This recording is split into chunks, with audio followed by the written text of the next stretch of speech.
La mauvaise haleine est encore appelée halitose. C'est le fait donc qu'un individu va avoir donc, pendant que l'individu est en train de parler, pendant que l'individu est en train de faire donc un mouvement, avoir une odeur qui n'est pas très bonne au niveau donc de sa bouche, mais pas seulement, au niveau aussi de son nez.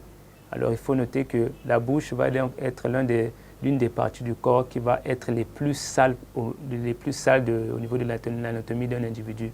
Parce qu'au niveau de la bouche, on a plusieurs types de bactéries. On a des bactéries, on a des saprophytes, donc des bactéries qui vont être utiles à l'organisme, qui vont aider à putréfier donc l'alimentation, mais on va aussi avoir des bactéries qui sont très néfastes pour un individu. Un individu qui va avoir une mauvaise haleine est un individu qui ne va pas prendre soin de sa cavité buccale.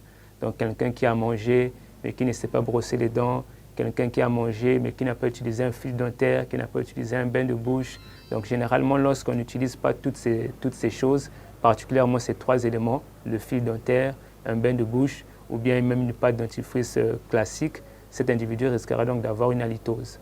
Donc en parlant, il y aura une forte haleine qui va donc comme ça apparaître. Mais un individu peut tout autant avoir une bouche très propre, mais toujours avoir une mauvaise haleine. À ce moment-là, la cause va beaucoup plus être au niveau donc de son estomac. Quelqu'un qui a un problème d'estomac de manière répétitive, chronique, risquera de développer des mauvaises haleines. Donc on va généralement avoir deux raisons. La première sera donc une raison liée à son entretien de la cavité buccale, et la seconde sera donc une maladie liée donc à son estomac. Mais aux côtés de ces deux maladies, il va donc avoir beaucoup d'autres maladies sous-jacentes qui peuvent donc amener un individu à avoir une mauvaise haleine.